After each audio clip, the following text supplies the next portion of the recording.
ఒక ట్రాన్సాక్ట్ అయితే అయ్యింది. ఫారెస్ట్లోకి వెళ్ళాము, ట్రైంగ్ టు అండర్స్టాండ్ ఇక్కడున్న చెట్లు, రాళ్ళు, మట్టి, పుట్టలు, కొన్ని ఫ్రూట్స్ నేచురల్గా ఉన్నాయి. అదే తోడేళ్ళు కానీ, కుందేళ్ళు కానీ, రకరకాల జంతువులే అన్నీ మన మానవాళ్ళు కూడా చూసినాం. ఇక పందులు అయితే బాగానే ఉన్నాయి, అడవి పందులు అంటాము, అవన్నీ ఉన్నాయి. తర్వాత మనం నీళ్ళని కూడా టెస్ట్ చేసినాం. టేస్ట్ చేసినాం. సో మీ అందరు కూడా ఎనర్జెటిక్ అనిపించింది. అంటే మనం టైర్డ్ అయినట్టు అనిపించిన నీళ్ళు తాగంగానే ఆ ఫ్లేవరు, ఒక అరోమా, నీళ్ళది మనకు మామూలుగా దొరకదు, ఇళ్ళలో దొరుకుతుందా? ఎందుకంటే ఇక్కడ ఉన్న అడవిలో ఉన్న రూట్స్ నుంచి, తర్వాత స్ప్రింగ్స్ అంటాం, కిందికేంచి ఉంటాయి. ఎప్పుడో వర్షాలు పడే బుగ్గలు అంటాం కదా, అట్లా ఊట లోపలికి వస్తుంటుంది. అట్లా ఇక్కడ మంచి ఇసుక ఉన్నది, మీరు చూస్తే ఇసుక కూడా మంచి ఫిల్టర్ మీడియా. తర్వాత రాళ్ళు ఉన్నాయి. సో కాబట్టి మినరల్ రిచ్ వాటర్ అంటాం కదా, ఫారెస్ట్ వాటరు, ఆ వాటర్ తాగినాం. ఓ రకంగా ఇందులో కొంచెం హ్యూమిక్ అనేది కలుస్తుంది కాబట్టి లైట్గా అసిడిటీ టైప్ ఉంటుంది, లైట్గా. కాబట్టి ఆల్కలైన్ అంటే బోర్లు ఎక్కువ ఆల్కలైన్ ఉంటాయి, అవునా కదా? అందుకే మీకు అది మంచి ఫ్లేవర్ వస్తుంది తాగుతుంటే. నాలుక మీద ఇట్లా వేయంగానే ఒక ఇమీడియట్గా మనకు సోడా వాటర్ తాగితే ఎట్లుంటుంది, ఆ ఫీలింగ్ వచ్చిందా రాలేదా? సో అది అంటే మనకి ఇప్పుడు ఈ ప్లేస్లో నివాస యోగ్యమైన దాదాపుగా అన్నీ ఉన్నాయని అర్థమైంది. అంతే కదా, నీళ్ళు ఉన్నాయి ఇక్కడ పుష్కలంగా, స్నానానికి కూడా ఉన్నాయి, అన్నిటికి ఉన్నాయి రిక్వైర్మెంట్స్. తర్వాత ఒక మంచి ప్లేస్ కూడా దొరికింది ఈ ప్లేస్ మనకు ఉండడానికి. సో అడవి కూడా అంత డేంజరస్ ఏం కాదనేది కూడా అర్థమైంది ఇక్కడ ఉన్న ఆనవాళ్ళు చూస్తే. సో అట్లనే మనకు జీవ వైవిధ్యం కానీ, ఇక్కడ silence, I think except nature sounds తప్పితే మనకు వేరే సౌండ్స్ ఏవి లేవు దాదాపుగా. One of the silent zone కూడా దొరికింది మనకి ఇక్కడ ఈ ప్లేస్లో. సో అది కూడా మన అదృష్టం. సో ఇక ఇప్పుడు మనము అంటే ఈ సెషన్లో కొన్ని ప్రశ్నలు జవాబులు టైప్ ఉంటుంది. మీ మనసులో ఉన్నది ఏ ప్రశ్న అయినా సరే, ఫిలాసఫికల్ ఉంటుంది, మీ పర్పస్ ఆఫ్ యువర్ లైఫ్ ఉండొచ్చు దాని రిలేటెడ్, లేదా మనం ఇది చేయాలంటే ఏం చేయాలని ఉండొచ్చు. ఇలాంటి ప్రశ్నలు మీరు ఏదైనా నన్ను అడగవచ్చు, అది నేను I will try to answer it. సరేనా కేశవ్ గారు, మీరు మొదలు పెడితే వాళ్ళకు మోడల్ లాగా ఉంటుంది, అది చెప్పండి. ఫస్ట్ ప్రశ్న సార్, ఇప్పుడు మనం అందరం ఇక్కడికి వచ్చినాం, ఊర్లో మొదలెట్టే సమస్య ఏంటంటే వీళ్ళకు వేరే జీవనాధారం ఉంది, వాళ్ళకు డబ్బులు ఉన్నాయి కాబట్టి ఇలాంటి మాటలు, ఇలాంటి ఫిలాసఫికల్గా ఆలోచిస్తూ కూర్చున్నారు. మాకు పూటనే గడవదు, మేము పనికి పోతే కానీ చేయలేము, మాకేడవుతుంది ఈ మీటింగ్లు ఇవన్నీ అన్నది ఒక కామెంట్ విన్నా వస్తుంది. దాని గురించి ఒకసారి. యాక్చువల్గా మనమే డిస్కనెక్ట్ అయినాం కాబట్టి ఇక్కడికి వచ్చినాం. ఉల్టా మనమే అసలు వాళ్ళ ఊరోళ్ళు కనీసం అప్పుడప్పుడు కనెక్ట్ అవుతారు, ఏ జాతరనో యాతరనో అనుకుంటా ఇట్లా నేచురల్ సరౌండింగ్స్లో తిరుగుతారు.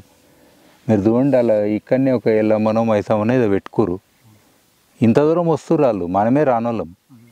మనము ఆ ఊర్లో వదిలి సిటీస్కి పోయి ఇంకా దూరమైన వాళ్ళం, మట్టికి, పర్యావరణానికి, ప్రతి ఒక్క జీవికి దూరమైన వాళ్ళం మనం. కాబట్టి వాళ్ళు ఆల్రెడీ ఎన్నో దగ్గర కనెక్ట్ అవుతారు, వాళ్ళకి అంత అవసరం లేదు.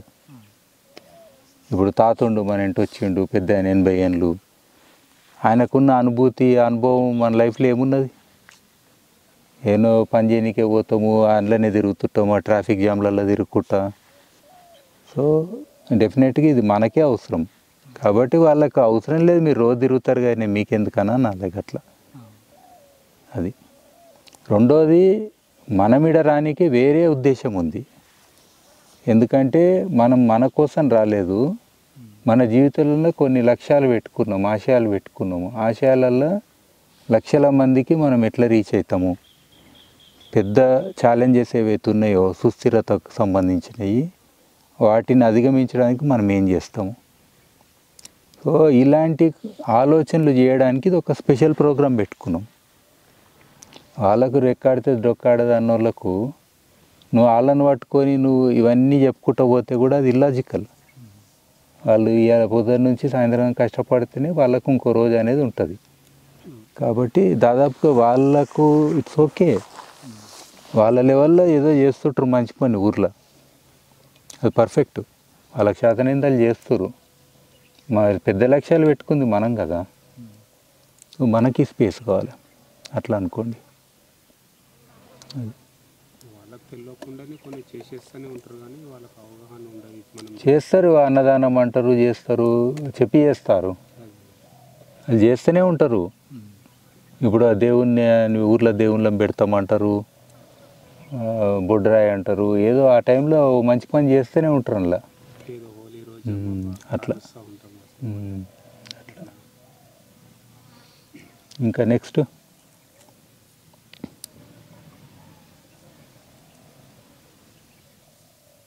చెప్పండి, ఏదైనా అడగవచ్చు, మనకు వచ్చిన పర్పసే అది. ఇప్పుడు ప్రస్తుత పరిస్థితి ఎట్లుంది మన వాతావరణంది కానీ భూమి కానీ?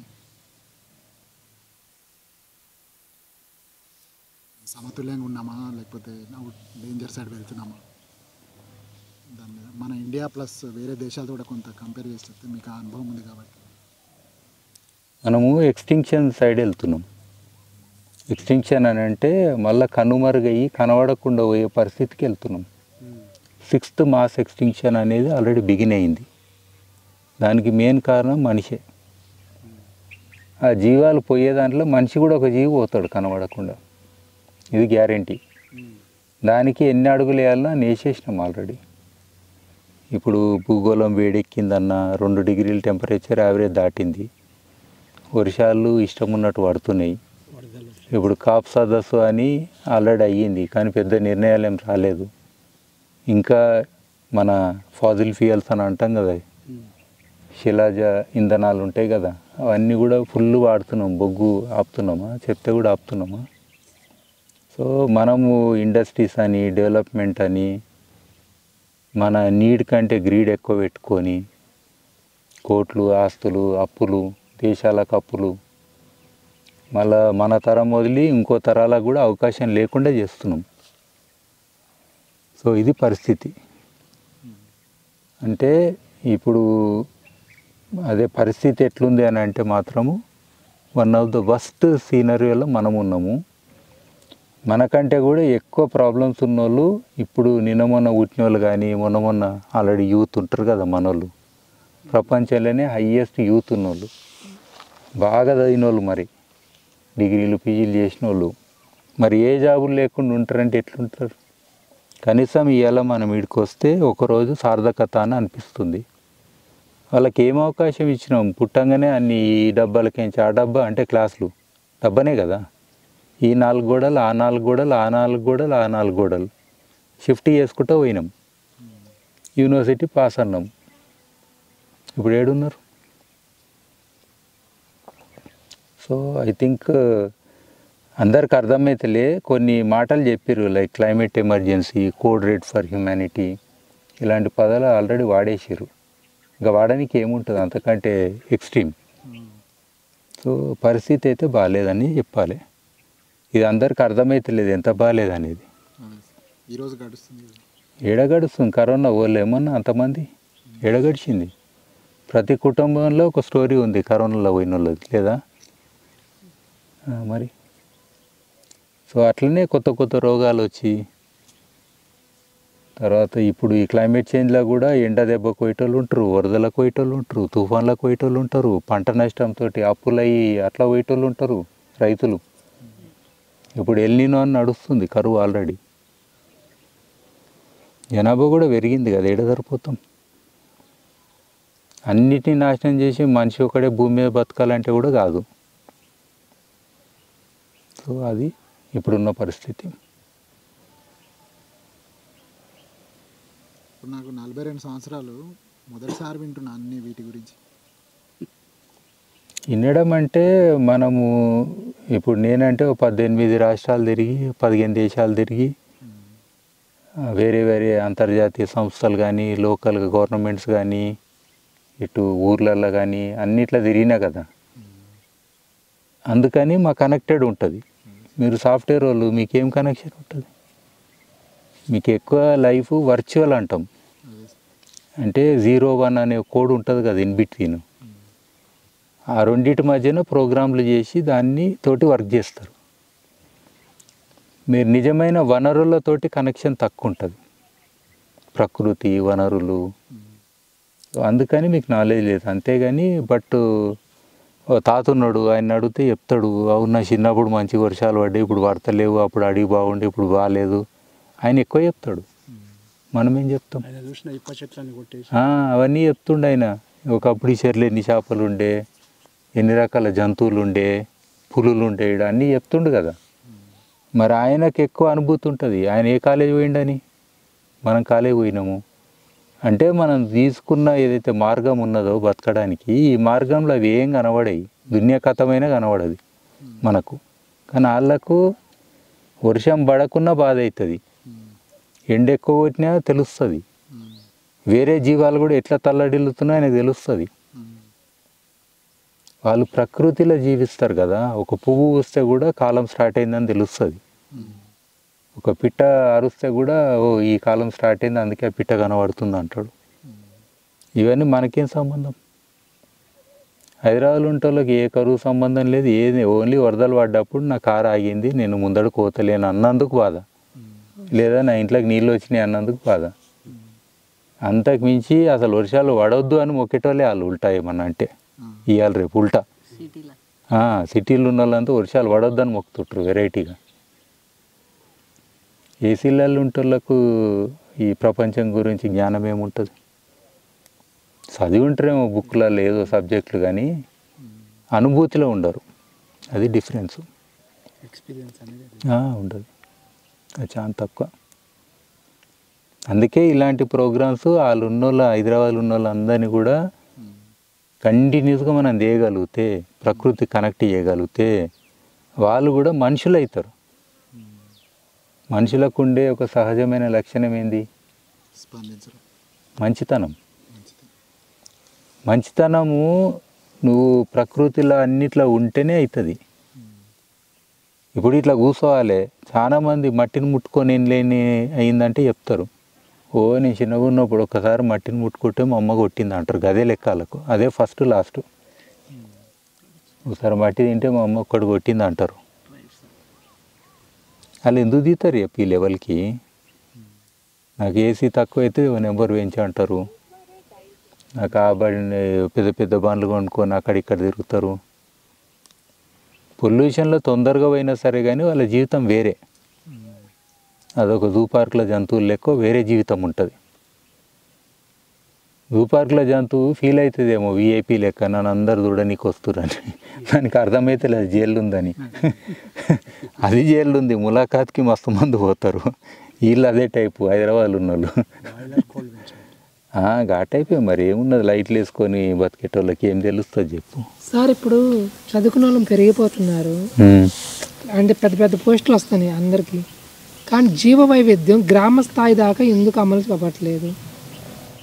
మనములానే సెక్రటరీస్ ఉంటారు, మనములానే. ఇప్పుడు ఈడ అన్నం మనం జాన పండ్లు అన్నాం, నక్కెర పండ్లు అన్నాం, ఉల్లింత పండ్లు అన్నాము, ఓ 20-30 రకాల పండ్లు ఉంటాయి ఈడ, సీతాఫలాలు అన్నీ ఉంటాయి.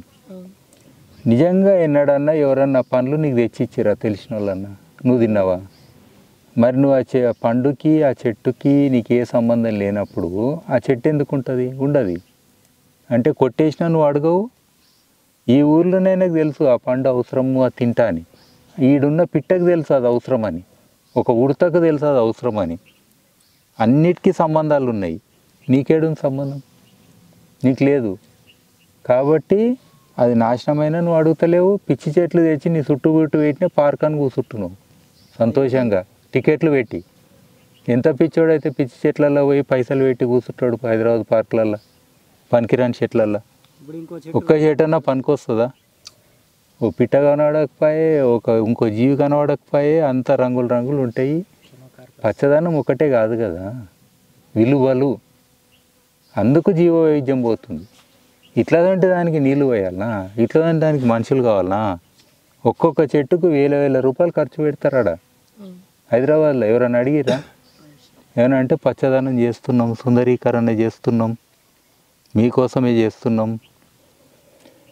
అది స్కీములు తప్పితే జీవ వైవిధ్యాన్ని పెంపొందించే పద్ధతులు కావు. జీవ వైవిధ్యం పెంపొందించే నువ్వు ఏం చేయకు అదే వస్తుంది. ఎక్కువ ఉన్నది అతిగా ఉన్నాయి కొంచెం ఆడాడ తప్పది, అంతే కదా. లేదా వేరే దేశాలే ఎక్కడో చెట్లు వచ్చి ఉంటాయి కదా, దాన్ని పీకితే కూడా మంచి పని చేసిన వాళ్ళే. ఈ సర్కారు తుమ్మ అతిగా అయిపోయింది, కోనోకార్పస్ ఎక్కువైంది, బెల్లింత చెట్టు ఎక్కువైంది, ఇట్లుంటాయి కదా. సో ఆ కాంగ్రెస్ గడ్డి ఎక్కువైంది, ఇట్లుంటాయి కదా. పీకితే కూడా పుణ్యం వస్తుంది. పెట్టుడు ఒకటే కాదు, అది కూడా చేయం. పీకుడు అంటే నాకు తెలిసి హైదరాబాద్లో ఉన్న అన్ని చెట్లు పీకుతారు, ఎందుకంటే అన్ని పిచ్చే కాబట్టి. మీరు ఫస్ట్ చేసేది ఏ చెట్టు కనబడుతుంది పీకుతూనే ఉంటారు. మిమ్మల్ని పట్టుకొని జైల్లో పెట్టినా సరే గవర్నమెంట్ కానీ పీకుండి. ఇప్పుడు రైతులకి ఎలా అలవాటు చేశారంటే, అంటే నేను చూస్తున్నాము, నా విషయంలో నేను 4 ఎకరాల్లో చెట్లు నాటిన. నేను డిగ్రీ చదివేటప్పుడు నిమ్మ చెట్లు, బత్తాయి, మామిడి ఒక చేను గట్టమ్మటి నాటినాను. ఈరోజు నాటి ఒక 3 రోజులు వచ్చేలకు లేవు. అట్లా కాదులేండి. ఇగో అందరు నాటినాక దొంగతనం ఓరు చేయరు. నువ్వు ఒక్కడు మంచి పని చేసినావని వేరే వాళ్ళకి ఈర్ష్యతోటో నా దగ్గర అది ఎందుకు లేదనో దొంగతనం చేసారు. అర్థమైందా? ఇప్పుడు ఔటర్ రింగ్ రోడ్ ఉంది, ఆడ మీరు అట్టి చెట్లు పెట్టండి, నిమ్మ చెట్లు పెట్టండి, దానిమ్మ చెట్లు పెట్టండి, అల్లనేరేడు పెట్టండి, ఎవరొద్దన్నారు. మొత్తమే పెట్టండి. ఆడున్న వాళ్ళకు ఒక్కొక్క చెట్టుకు మంచి బతుకుతాడు. ఆ కాయలు తెంపుకోనన్న తింటాడు, రోడ్డు మీద పెట్టాను తింటారు కదా. పెట్టిరు అట్లా సొంటిది. నేను అంటున్నా, నీ దగ్గర చెట్లు ఎత్తుకోవేరంటే నువ్వు చాలా మంచి పని చేసినట్టు. నువ్వు కావాలంటే మా ఇంటికి రా, నేను చూపెడతా. మంచి చెట్లు అన్నీ బయట పెట్టినా. తమలపాకు చెట్టు ఉంటుంది రోడ్డు మీద మా ఇంట్లో, సిటీలో బస్తీలా. తెంపుకునేటోళ్ళు తెంపుకుంటారు, చెట్టు అయితే వీక్తలేరు కదా. 4 ఆకులు తినని ఉసిరి చెట్టు పెట్టినా. అట్లనే నువ్వు ఆడ ఏ చెట్టు అన్నా చూడు, చుట్టుముట్టు పత్తి చెట్టు పెట్టినా. ఎవరన్నా ఇంత దీపానికి కావాలంటే పత్తి తెంపుకుంటారు. పత్తి చెట్టు పర్మనెంటు. గోరెంటాకు ఓ రోజు ఒక ఆయన సగం వేసుకొని వచ్చిండు, నాకు ఇంకా సగం ఇస్తే నేను మొత్తం వేసుకుంటా అంటాడు. అన్న అది నీకోసం కాదు, మా మేడం కూడా కావాలి, మరి కాంపిటీషన్ మా ఇద్దరి మధ్యన ఉంటుందని నేను చెప్పిన. నెత్తికేసుకొనికి వచ్చిండు ఆ టైప్. సో ఎట్లయితే ఏంది కానీ పనికొస్తున్నాయా లేదా? మందార చెట్టు పెట్టు, పారియాత పెట్టు, దాని విలువలు ఉంటాయి. ఆకు మోస్ట్ అల్కలీన్, నీళ్ళల్లో కషాయం లెక్క వేసుకొని తాగితే హెల్త్ కూడా మంచిగా ఉంటుంది. పారిజాత అట్లా చాలా చెట్లు అవే పెట్టినా. పనికొచ్చేది పెట్టడమే కరెక్టు. అర్థమైందా? సో అట్లా మనం చేయాలి. సో దాని గురించి ఒకటి ఎత్తుకోవేరంటే నువ్వు మంచిదని ఇంకోటి పెట్టు. లేదంటే ఎత్తుకోబెట్టాలని గుర్తుపెట్టాలకి ఇచ్చిరా.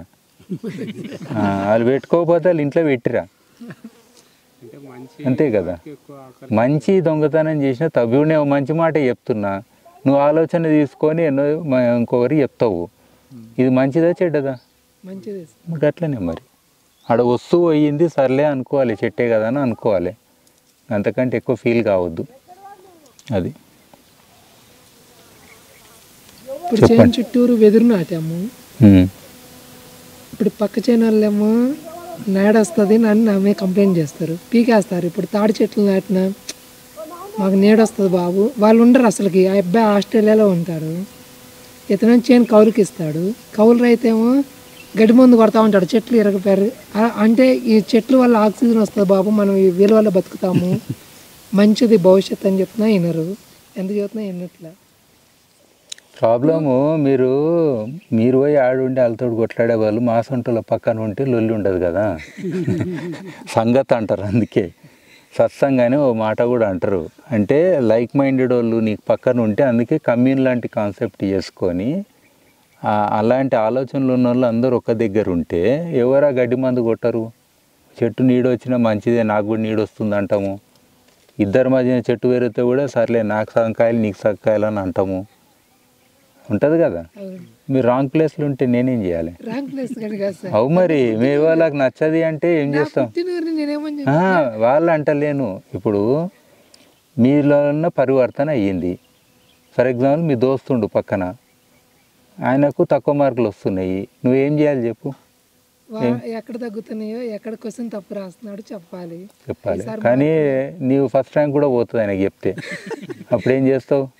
వాడు పాస్ అయితే సరే. పాస్ అయ్యాక పక్క చేస్తుంది. ఇక అంత శాత కాకపోతే చూపెట్టాలి వెనక నెంబర్ నీకు, అంతే కదా. అప్పుడు ఇద్దరు సమానం వచ్చేటట్టు చేసుకోవాలి. అట్లా ఉండదు కదా లైఫ్. మీరు ఎక్కువ ఆలోచన చేసిర్రు, మంచి విషయాలు ఆలోచన చేసిర్రు, ముందడు కోతురు. వాళ్ళు కొంచెం వెనుకున్నారు. 100% ఇమ్మీడియట్గా వాళ్ళు కూడా కన్వర్ట్ కావాలంటే టైం పడుతుంది కాబట్టి నువ్వు వాళ్ళని ఎడ్యుకేట్ చేస్తూనే ఉండాలి. అది తప్పది. కానీ సడన్గా వాళ్ళని మార్పు చేస్తా అన్నీకే కుదరదు. అది అంత ఈజీగా ఉండదు. అందుకే ఒక్కోసారి సొంతూరులో చెప్పడం ఎక్కువ కష్టంగా ఉంటుంది. నేను చెప్తున్నా ఉన్నమాట, అర్థమైందా? అందుకని నీకు తెలిసిన మంచి విషయాలు అందరూ చెప్పుకుంటారు, ఆఖరికి ఇట దున్ను. అర్థమైందా? దున్నుడు అంటే ఇక్కడ వాళ్ళకు కూడా చెప్పు. కానీ నీకు ఏడ వీలైతే ఆడ చేసుకుంటారా ఫాస్ట్గా. ఎనర్జీస్ తక్కువతోటి ఎక్కువ ఎక్స్పెన్షన్ అయ్యేది ఆలోచన చెయ్యి. అది ఫస్ట్ చెయ్యి. చేసినాక అప్పుడు మిగతా వీళ్ళు చేంజ్ అవుతారు, లాస్ట్ కన్నా చేంజ్ అవుతారు. మార్పు ఉల్టా ఉంటుంది ఒక్కోసారి. నువ్వు మొల దీత లేదని ఆనే పెట్టేసి కొట్టి రక్తం వచ్చిందాక మళ్ళీ కొట్టి మొల వంకర అయితే మళ్ళీ చక్క చేసి మళ్ళీ కొట్టి నీ జీవితంలో నీ ఏళ్ళకి పట్టిలే ఉంటే కన్నా మొల దిగది. నువ్వేం చేయాలి? మొల తీసుకొని ఇంకో దగ్గర కొడతానన్నా దిగుతుంది. అర్థమైంది కదా?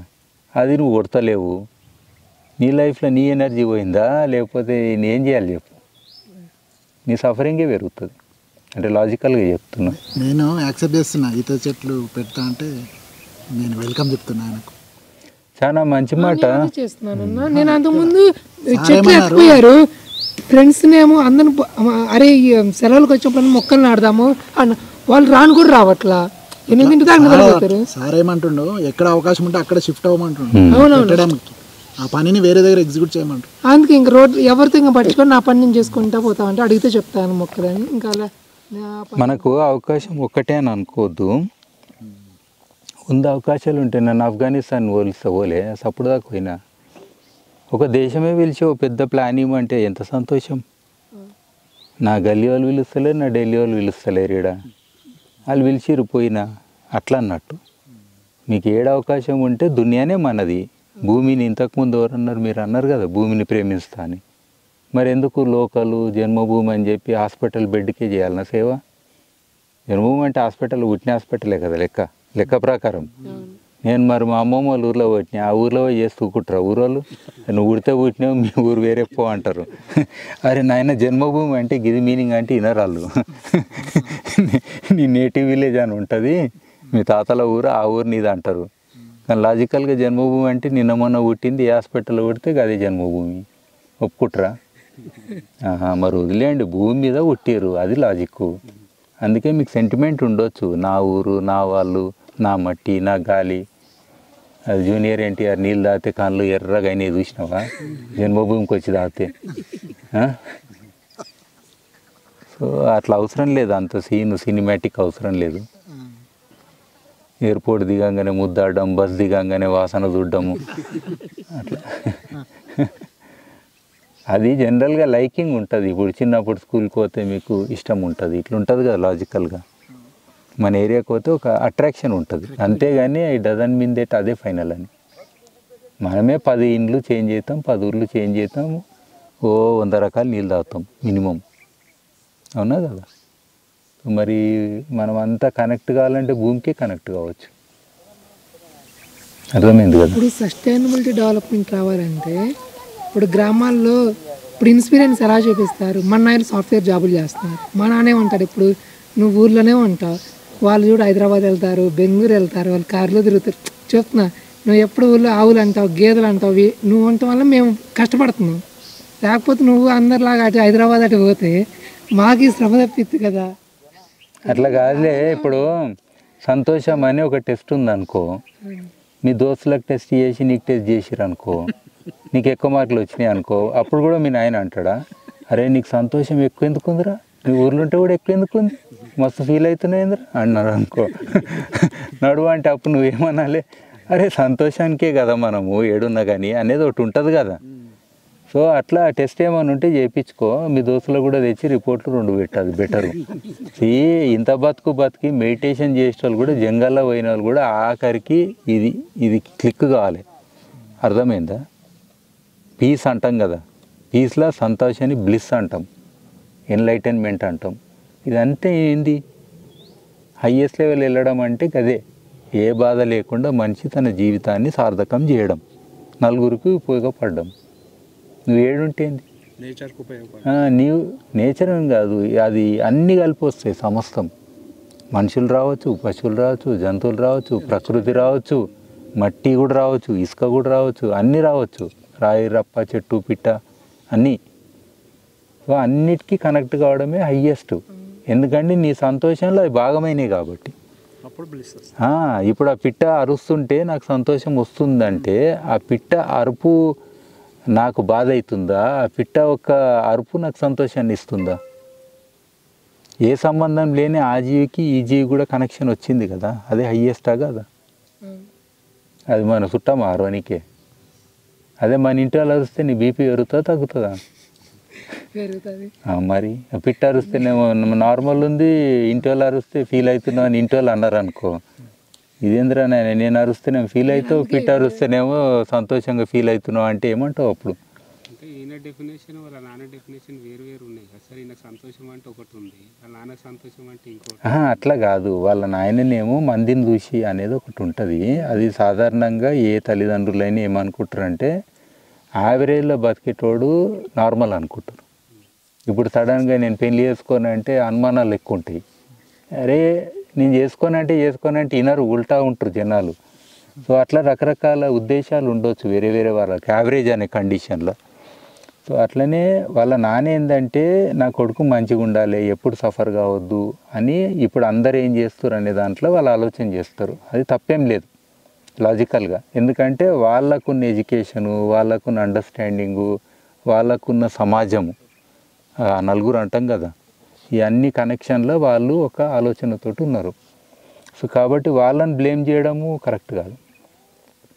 అందుకే మనం ఏం చేయాలని అంటే, మనం ఎప్పుడు కూడా ఈ ఫీల్డ్ చూజ్ చేసుకున్నాక బాధల్ని కనబడనియద్దు కూడా, అన్నేస్తారు. ఒక్కోసారి అన్నాం అనుకో, అగదుడు నేను వ్యవసాయం చేసిన వర్షాల వల్లే నా పంటంతా ఎండిపోయింది ఓ అని మనం ఏడ్చుకుంటూ కూర్చున్నాం అనుకో, అది మనం సహజం అనుకొని సపడదాకా ఉండాలి. చెట్టు ఎత్తుకోపోయారు అని చెప్పి నువ్వు లొల్లి చేసినావు అనుకో, ఇంటికి వచ్చి చదువుడు ఆయన చెట్టు ఎత్తుకోపోయారు అన్నావు అనుకో, అది ఉల్టా ఉంటుంది. అవన్నీ సహజం, అర్థమైందా? చీకట్లో పోయటానికి అద్దాక్తా ఇద్దాక్తా అన్నట్టు ఉంటుంది కదా. ప్రతి ప్రొఫెషన్లో ఏదో ఒకటి ఉంటుంది. ఉన్నప్పుడు ఆ సహజం కింద చూసుకోవాలి, కానీ దాన్ని విరుద్ధంగా చూడొద్దు. మన ఎక్స్ప్రెషన్లే ఒక్కోసారి ప్రాబ్లం అవుతాయి. బల్లి కనబడితే కూడా కే అంటాం చూడు, ఏం లాభం? అది బల్లి ఏం చేసింది నిన్ను? ఏం చేయించి అదే మంచిగా మూలకున్న పురుగులు తిని రూమ్ని సాఫ్ చేసేది అదొకటే, అవునా కదా? దాన్ని కేవు అంటే ఇక అది ఎక్కడ పోవాలి, ఏడ బతకాలి? అట్లా